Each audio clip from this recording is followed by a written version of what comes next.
IPOB hits back at Sheikh Gumi over comparison with Boko Haram. IPOB has lambasted Islamic cleric Sheikh Ahmad Gumi over his claim that those agitating for Biafra and Oduduwa republics are miscreants akin to the Boko Haram sect terrorizing the country. Gumi had, in a recent interview with BBC, said the majority of Nigerians desire unity against secession, describing those clamoring for secession as miscreants. He said, "Look, let's forget these useless youths. They are no more different than these headsmen. These people agitating for Oduduwa, Biafra or Arewa are all the same group of people with Boko Haram.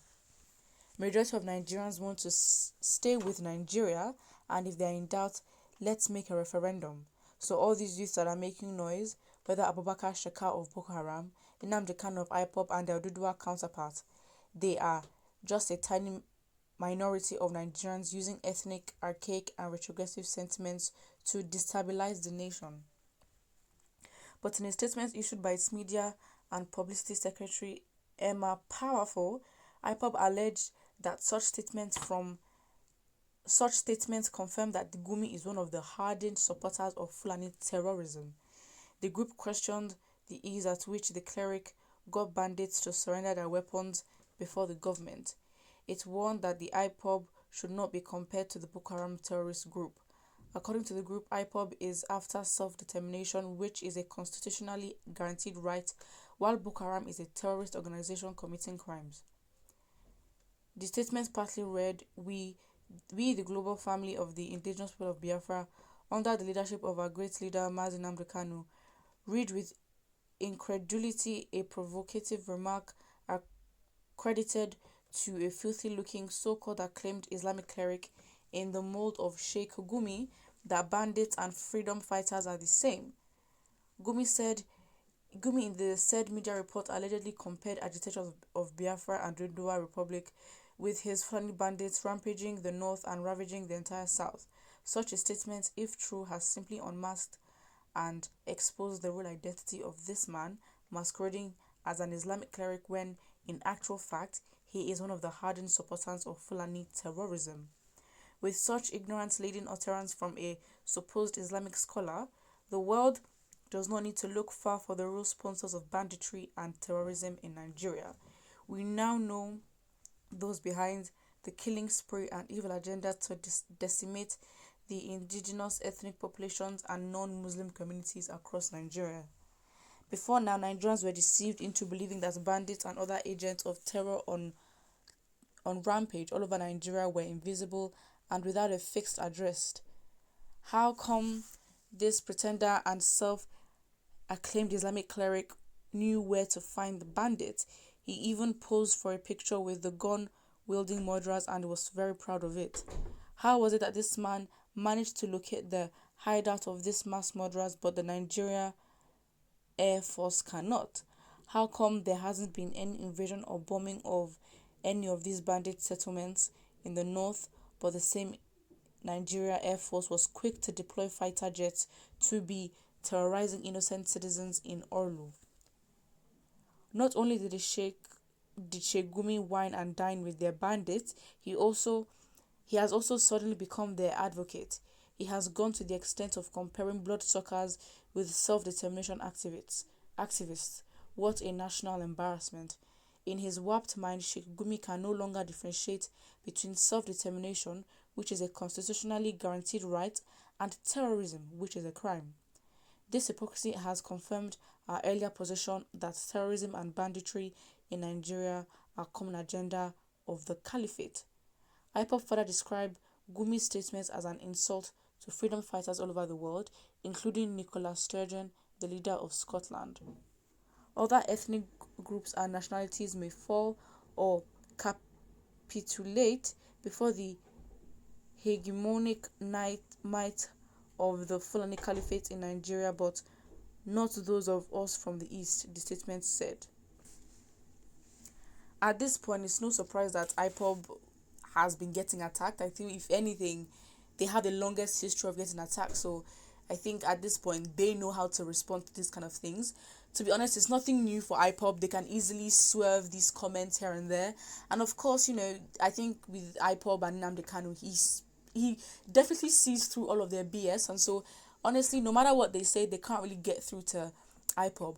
Well, when it comes to Arewa and Oduduwa Republic, they both haven't gained a lot of traction in terms of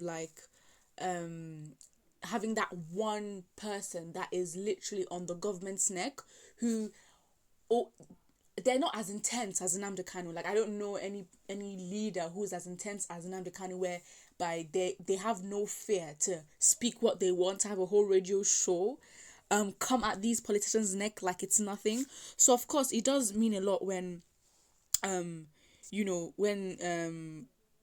attack IPOB, because a lot of attacks from a lot, in fact the government has been on IPOB. And obviously as a Nigerian, you can obviously see the trend where obviously with the Fulanis, the northern part of the people, being majority in power, and of course the president being from the north, you can obviously see the nepotism, and it's clear. If you can't see it, then you're very negligent. But you can definitely see that there's some sort of allowance of they can do what they like just because the president is from the north.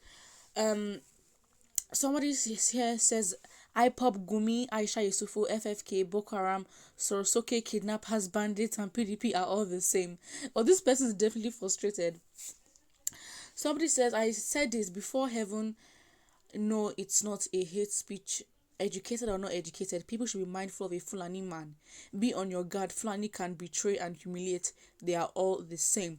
And obviously this goes back to history, because if you understand, they literally convinced every part of Nigeria that Igbo's Biafra was their enemy. But it's just going back to how it is, us, because the fact is we were never really meant to be together. And who knew? Because before the English people came, the Portuguese, it's the audacity for them to come in, colonize a land, and then make lines, and then be like, this is this country, that is that country. Yeah, so basically we were not even meant to be together in the first place. And we don't like each other from the inception of Nigeria. It was literally a business deal, and we don't like each other. So I don't understand why. It's not by force. And again, constitutionally, for Biafra to seek self-determination, they are allowed to. So I don't understand what the problem is. Nigeria is messed up. It's a jungle. Everyone needs psychological help. It is a fact, and that's just what it is. Everyone's crazy. Somebody says it's unfortunate some people cannot distinguish between terrorism and protest for self-determination. I mean, obviously, as a leader with this Sheikh person speaking as the Islamic cleric, again, we don't want to generalize, but then when you're representing the North and you're representing your people, again, you just not being able to differentiate between terrorism, which your people are definitely acting on, and fighting for your freedom, fighting for your right to live. It shows that the literacy levels are very, very different, because you cannot tell me that, let's say, a ghetto person from the south and an educated person from the north have the same level of literacy. You cannot say that, because I don't even know.